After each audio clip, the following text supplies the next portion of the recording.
ಕರ್ನಾಟಕ ವಿಪಕ್ಷ ನಾಯಕರು ಈಗ ಸಾಮಾಜಿಕ ಜಾಲತಾಣ ಬರೆದಾಕಿರೋದು 18,000 ಶಾಲೆಗಳು ದುಸ್ಥಿತಿಗೆ ತಲುಪಿದಾವೆ, ಕೆಲಸ ಝೀರೋ ವಿವಾದ ಹೀರೋ ಅಂತ ಪದ ಮೆನ್ಷನ್ ಮಾಡಿದ್ದಾರೆ ಸರ್. ನೋಡಿ ಇವರೇ, ವಿರೋಧ ಪಕ್ಷದವ್ರ ಹತ್ರ ನಾವು ಕಲ್ಯಾಣ ಕರ್ನಾಟಕ ಅಭಿವೃದ್ಧಿ ಬಗ್ಗೆ ಕಲಿಯೋದು ಏನೂ ಇಲ್ಲ.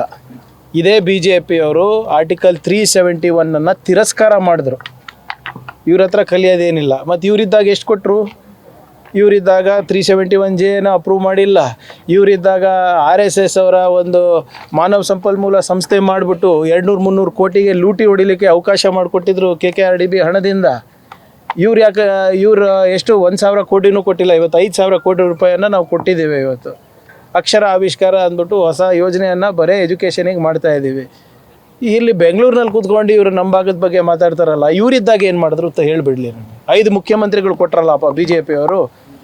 ಏನೇನು ಮಾಡಿದ್ದೀರಾ ನೀವು ಹೇಳಿಬಿಡಿ. ಒಂದು ESIC ಹಾಸ್ಪಿಟಲ್ ಕಟ್ಟಿಸಿದ್ರಾ, ಜಯದೇವ ಕಟ್ಟಿಸಿದ್ರಾ, ಕಿದ್ವಾಯಿ ಕಟ್ಟಿಸಿದ್ರಾ, ಏರ್ಪೋರ್ಟ್ ಕಟ್ಟಿಸಿದ್ರಾ, ರೈಲ್ವೆ ಸ್ಟೇಷನ್ ಕಟ್ಟಿಸಿದ್ರಾ, ಡ್ಯಾಮ್ ಕಟ್ಟಿಸಿದ್ರಾ? ಕೊಡಿ, ಲೆಕ್ಕ ಕೊಡಲಿ. ಇವತ್ತು ನಾನು ಏನೇನು ಹೇಳಿದ್ದೀನಿ ಅವೆಲ್ಲನೂ ಮಾಡಿದ್ದು ನಾವೇ. ನಾವು ಕಟ್ಸಿರೋ ಏರ್ಪೋರ್ಟಲ್ಲೇ ಇಳಿತಾರೆ, ನಾವು ಕಟ್ಸಿರೋ ರೋಡ್ ಮೇಲೆ ಓಡಾಡ್ತಾರೆ, ನಾವು ಕಟ್ಸಿರೋ ಹಾಸ್ಪಿಟ್ಲಿಗೆ ಅಡ್ಮಿಟ್ ಆಗ್ತಾರೆ, ಮತ್ತು ಏನು ಮಾಡಿದ್ದಾರೆ ಅಂತ ನಮಗೆ ಕೇಳ್ತಾರೆ.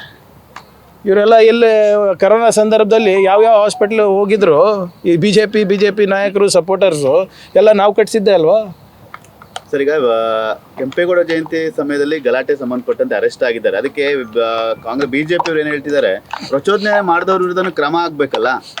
ಎಲ್ಲಿ ಚಿಕ್ಕಬಳ್ಳಾಪುರ. ನೋಡಿ, ಯಾರೇ ಇದ್ರೂ ಕಂಪ್ಲೇಂಟ್ ಕೊಟ್ಟರೆ ತೊಗೋತೀವಿ. ಕಂಪ್ಲೇಂಟ್ ಕೊಡಿ ಸ್ವಾಮಿ. ಸುಮ್ಮನೆ ಮೀಡಿಯಾನಲ್ಲಿ ಹೋಗಿ ಮಾತಾಡಿದ್ಕೆಲ್ಲ ನಾವು ಅರೆಸ್ಟ್ ಮಾಡೋಕ್ಕಾಗುತ್ತಾ? FIR ಮಾಡಿ, FIR ಕೊಡಿ, ವಿ ವಿಲ್ ದಾಖಲಾದರೆ ನಾವು ಆ್ಯಕ್ಷನ್ ತೊಗೋತೀವಿ. ನೀವು ಮೀಡಿಯಾ ಟ್ರಯಲ್ ಮಾಡೋಕ್ಕಿದ್ರೆ ಅದು ನಿಮ್ಮ ಇಷ್ಟ. ಬನ್ನಿ, ಕಂಪ್ಲೇಂಟ್ ಕೊಡಿ. ಕಂಪ್ಲೇಂಟಲ್ಲಿ ಏನಾದರೂ ನಮಗೆ ಸಾಕ್ಷಿ ಸಿಕ್ಕಿದ್ರೆ ಅರೆಸ್ಟ್ ಮಾಡ್ತೀವಿ. ಅದು ಇದು ಬಿಟ್ಟು ನೀವು ಮೀಡಿಯಾ ಮುಂದೆ ಹೋಗ್ಬಿಟ್ಟು FIR ಆಗಿಲ್ಲ, ಅರೆಸ್ಟ್ ಆಗಿಲ್ಲ ಅಂತ ಹೇಳಿದ್ರೆ ನಮಗೇನು ಗೊತ್ತು? ನನ್ನ ಮಾಹಿತಿ ಪ್ರಕಾರ ಯಾರೂ ಅಲ್ಲಿ ಸ್ಟೇಷನಿಗೆ ಬಂದು ಏನೂ ಕೊಟ್ಟಿಲ್ಲ. ಕೊಟ್ಟರೆ ವಿ ವಿಲ್ ಸಿ.